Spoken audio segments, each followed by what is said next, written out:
my coily, crowny hair by Zulaikha Patel.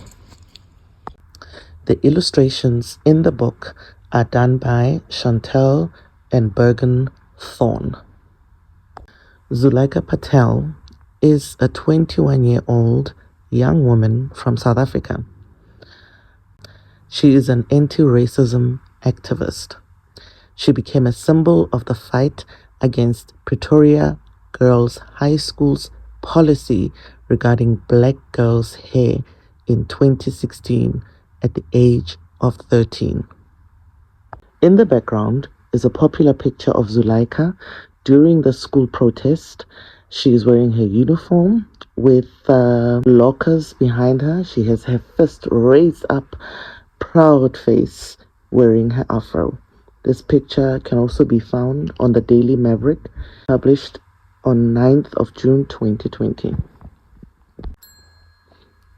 Remember to subscribe, set the notification bell, share and like.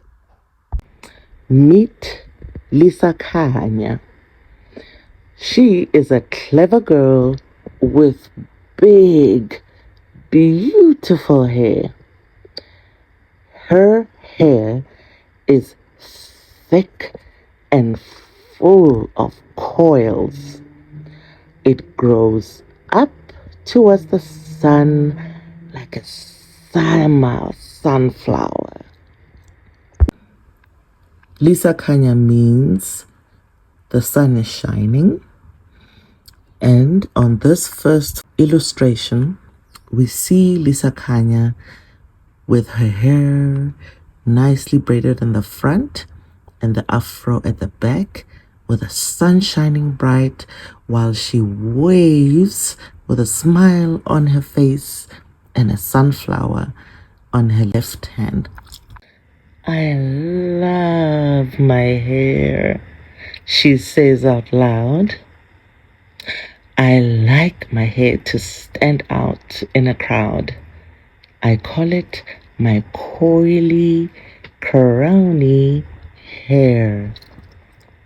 In this illustration, Zulaikha is seated on a vanity mirror while she's petting her afro, beautiful afro, with a sunflower on there, as well as a crown and some books and an afro peak, as well as some decoration for her hair, a bow, a pink bow, as well as it looks like some moisturizing spray for her hair.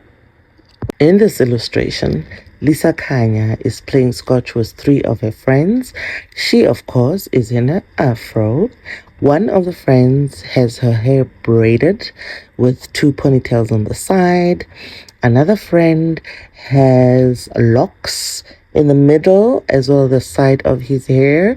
And the last friend has on what is called Bantu knots.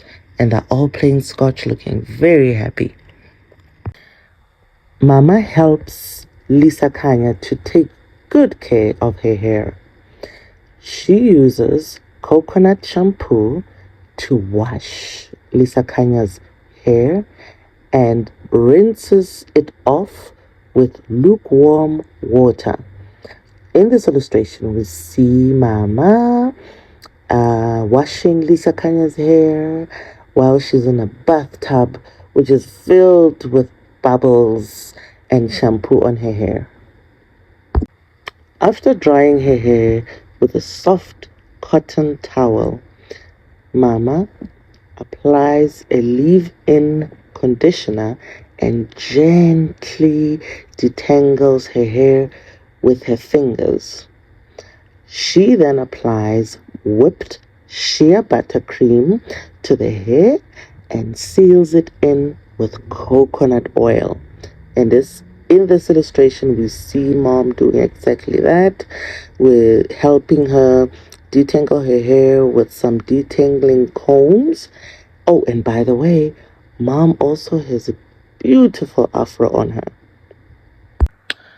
One morning on Africa Day, Lisa Kanya is preparing to visit the museum with her cousins, Olerato, which means God is full of love, and Kensani, which means to be thankful, and Gogo. Gogo means grandmother. Mama styles her hair in a braided afro.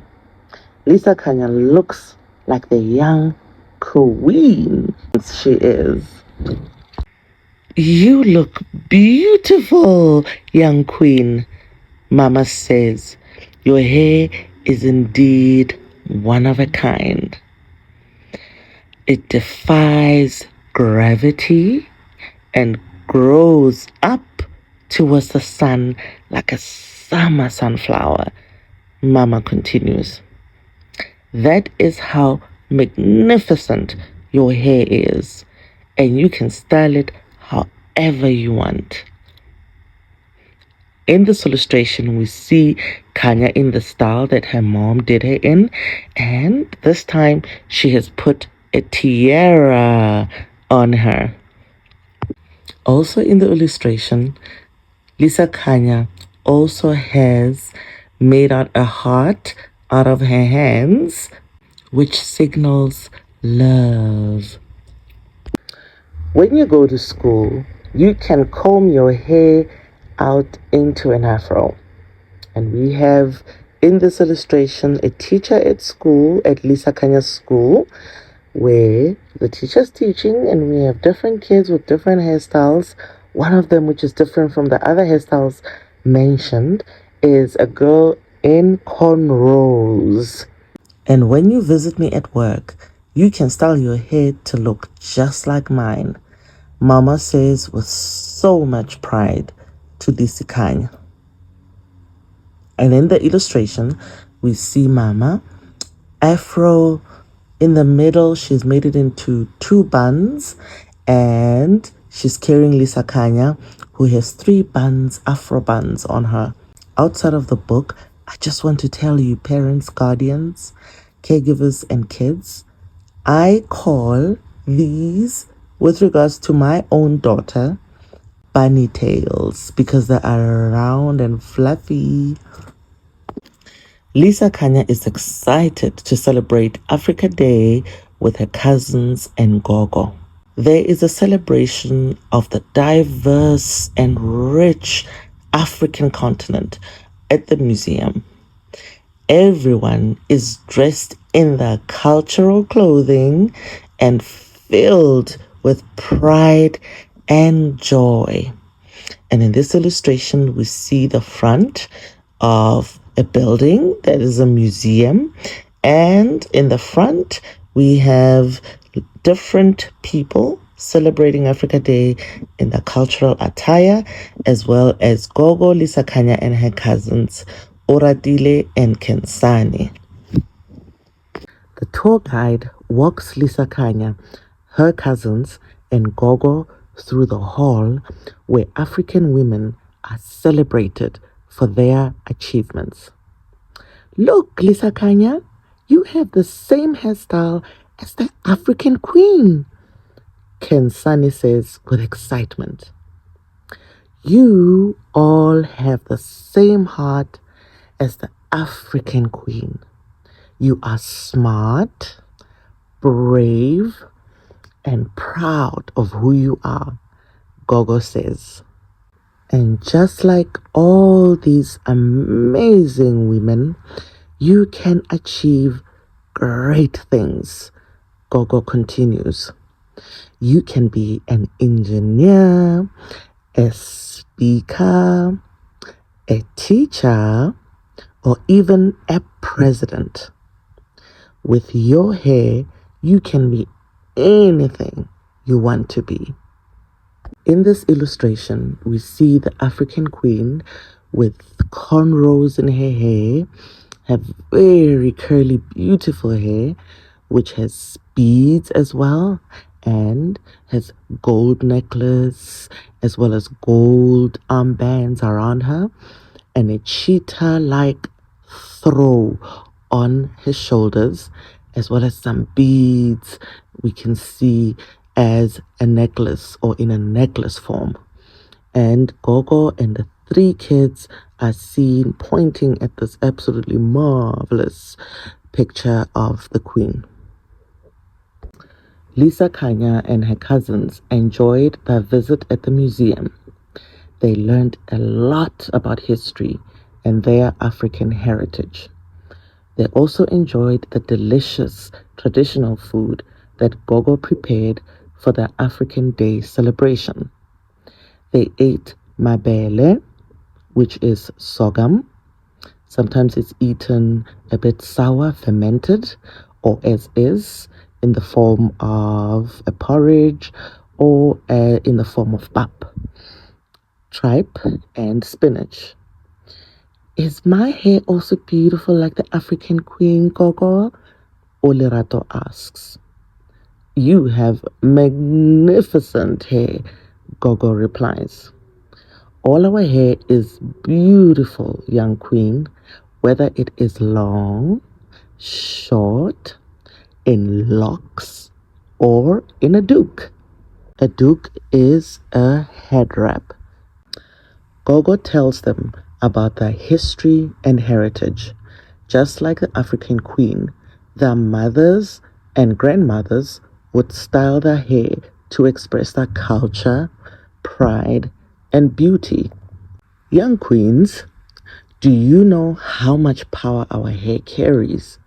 Gogo asks Lisa Kanya and her cousins. Our hair is more than the way it looks and the way we style it, Gogo says. Let me tell you about the 1970s when an afro was a symbol of power and freedom. Oh, I remember how important and proud I felt standing firm, wearing my afro out. Gogo continues. Our hair is just magical. Every coil and curl carries a story of who we are. I urge parents, guardians, adults, schools, libraries to purchase this book as it has beautiful illustrations and carries a very important message about our hair as Africans. Within the book are also guidelines on how to take care of our hair. Thank you, and remember, anytime is story time.